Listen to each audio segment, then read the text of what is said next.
Dear students, class 10 का biology का chapter number 3 हम पढ़ रहे थे। आज हमारा 4th लेक्चर है सेंट्रल नर्वस सिस्टम। हमने पढ़ा कि नर्वस सिस्टम दो तरह के हैं। एक है सेंट्रल नर्वस सिस्टम जिसमें कोऑर्डिनेटर्स आ जाते हैं हमारे स्पाइनल कॉर्ड एंड ब्रेन, और दूसरा पेरिफेरल नर्वस सिस्टम जिसमें हमारी पूरी बॉडी की नर्व्स आ रही हैं। तो नर्व्स के बारे में तो हमने पढ़ा कि 3 तरह की है। सेंसरी है जो कि रिसेप्टर से ब्रेन तक या कोऑर्डिनेटर तक मैसेज लेके आएंगी।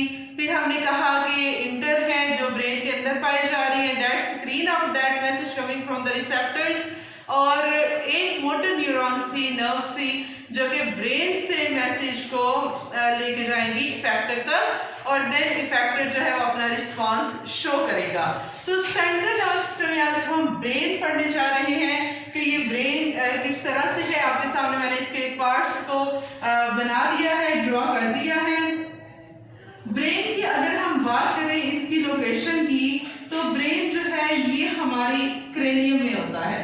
क्रेनियम मीन स्कल में हमारी जो खोपड़ी है, हमारी जो बोन्स हैं, इन्होंने इस ब्रेन को प्रोटेक्ट किया हुआ है। और ये जो क्रेनियम है, क्रेनियम बेसिकली क्रेनियम के अंदर जो ब्रेन है, ब्रेन को 3 लेयर्स ने जो है वो प्रोटेक्ट किया होता है, 3 लेयर्स ने, जिनको हम मेनिंजिस कहते हैं। मेनिंजिस। अब ये जो मेनिंजिस है, ये जो 3 लेयर्स है, एक तो ये ब्रेन को प्रोटेक्शन प्रोवाइड कर रही है। दूसरा काम ये क्या करती है, दूसरा ये है कि ब्रेन को कैपिलरीज के जरिए, ब्लड कैपिलरीज के जरिए न्यूट्रिएंट्स, ब्लड और बाकी जो है वो ब्रेन को ट्रांसपोर्ट करती हैं, बाकी मटेरियल्स उनको देती हैं, उनको नरिश रखती हैं हमारे ब्रेन को। तो उसके अलावा मेनिंजिस के अलावा ये तो लेयर्स हो गई, इसके अलावा जो ब्रेन और स्पाइनल कॉर्ड है, जो सेंट्रल कैनाल है जो ब्रेन को स्पाइनल कॉर्ड तक लेके जाती है, और जो वेंट्रिकल्स हैं जो ब्रेन की सॉफ्ट बोन्स हैं, इनके अंदर एक फ्लूइड पाया जाता है, एक लिक्विड पाया जाता है जिसको हम सेरिब्रोस्पाइनल फ्लूइड का नाम देते हैं। Cerebro mean brain, spinal mean spinal cord.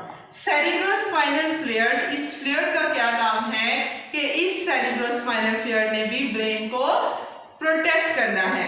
Brain की प्रोटेक्शन के लिए ये फ्लूइड वहां पे पाया जाता है, जो एज अ कुशन एक्ट करता है against the many kinds of injuries जब हो जाती हैं, तो एज अ कुशन ये सेरिब्रोस्पाइनल फ्लूइड एक्ट करता है।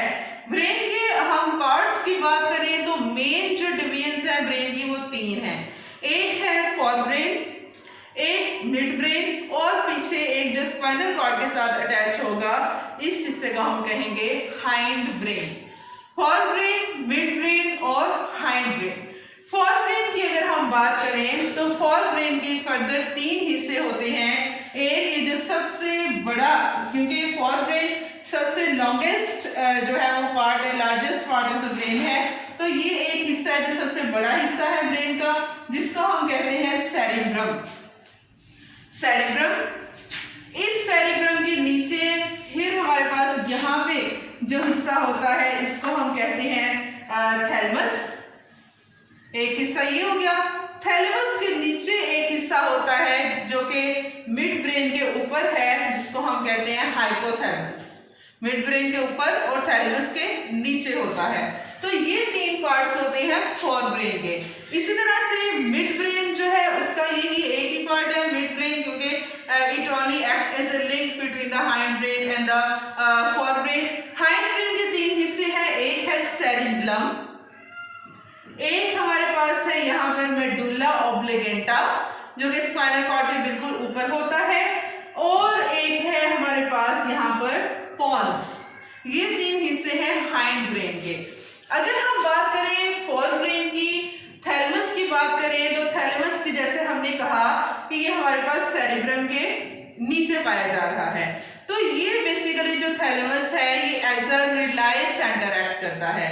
रिलाय सेंटर मतलब ये कि जो भी इंफॉर्मेशन, जितनी भी सेंसरी इंपल्सेस आ रही हैं एक्सेप्ट फ्रॉम नोज, नोज के अलावा बाकी जितने भी ऑर्गन से सेंसरी इंपल्सेस आ रही हैं वो थैलेमस से गुजरती हैं। थैलेमस उन इम्पल्सेस को रिसीव करता है, मॉडिफाई करता है और फिर उन इम्पल्सेस को भेज देता है सेरिब्रम में कि अब ये फर्दर मॉडिफिकेशन करके अपना रिस्पॉन्स शो कर दे कि किस तरह का रिस्पॉन्स आना चाहिए। उसके अलावा थैलेमस का काम ये है कि हमारे जितने भी स्लीपिंग साइकिल्स हैं, हम सो रहे हैं, हम जाग रहे हैं, तो इसको ये कॉन्शियसनेस जो है हमारी, इसको थैलेमस ने कंट्रोल करना है। जो हमारे स्लीपिंग साइकिल्स हैं उनको कंट्रोल करना है। उसके अलावा पेन परसेप्शन में भी थैलेमस का ही रोल प्ले होता है। पेन परसेप्शन में पेन के जो रिसेप्टर्स हैं उनको, उनसे पेन को रिसीव करना, तो जल्दी से हम रिस्पॉन्स शो करते हैं, तो वो भी थैलेमस ने ही कंट्रोल करना होता है। उसके बाद अगर हम बात करें, थैलेमस के नीचे है हमारे पास hypothalamus. Hypo mean below, below the thalamus. Thalamus के नीचे है, मिड ब्रेन के ऊपर है, ये हाइपोथैलेमस। हाइपोथैलेमस का काम क्या होता है कि इसने क्या करना है कि एक तो इसका काम ये है कि इसने जो हमारा नर्वस सिस्टम है और जो हमारा एंडोक्राइन सिस्टम है, जो हमारा हार्मोनल सिस्टम है, जो पिट्यूटरी ग्लैंड्स हमारे ब्रेन में प्रेजेंट होते हैं, तो बेसिकली इसका काम ये होता है कि इसने नर्वस सिस्टम और जो हार्मोनल सिस्टम, एंडोक्राइन सिस्टम है, उन दोनों को कनेक्ट करना होता है, उनको लिंक करना होता है। और दूसरा इसका काम ये है कि ये जो हाइपोथैलेमस है, हाइपोथैलेमस से हमारा जितना भी गुस्सा है, हम रेज शो कर रहे हैं, हम खुशी शो कर रहे हैं अपनी, हम वी आर सैड, जो हमारी सैडनेस है, सॉरो है, हमारी जो पेन है, इसको इस हाइपोथैलेमस से कंट्रोल करना होता है। तो देखा हमने कि हमारे पास हमारे अवेकनिंग, स्लीपिंग साइकिल्स भी कंट्रोल हो गए, उनको कंट्रोल किया है थैलेमस ने। हमारी जो सेंसरी इंपल्सेस हैं वो भी रिसीव हो गई, उनको भी थैलेमस ने किया। फिर हमारा जो पेन, हमारा सारो, हमारे प्लेयर और रेज वगैरह वो भी कंट्रोल है, उनको हाइपोथैलेमस कंट्रोल कर रहा है।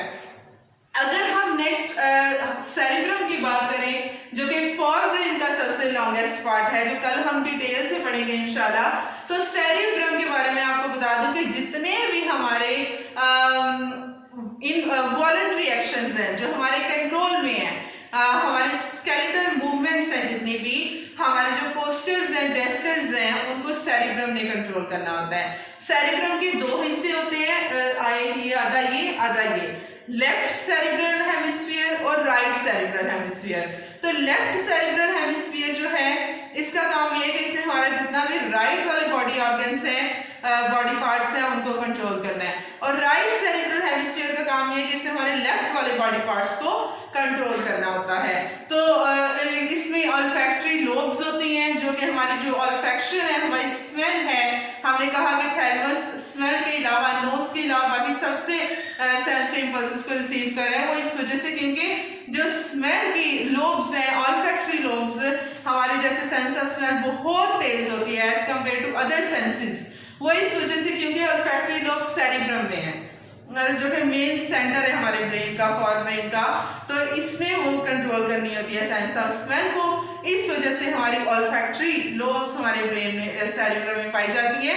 उसके अलावा ऑसिपिटल लोब है, पेराइटल लोब है, फ्रंटल लोब है, उनको भी हम कल पढ़ेंगे, सेरिब्रम की लोब्स को, कि वो कहाँ कहाँ पे ये सेरिब्रम के हिस्से में पाई जाती हैं और उनके क्या रोल है, क्या वो ज़ाहिर है, स्पेसिफाइड है।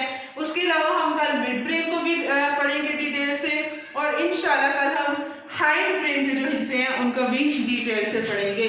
तो आज के लिए इतना ही, होप सो आपको समझ आया है। अगर इससे रिलेटेड आपको कोई क्वेश्चन है तो आप पूछ सकते हैं गूगल क्लासरूम में। अस्सलाम वालेकुम, अल्लाह हाफिज़।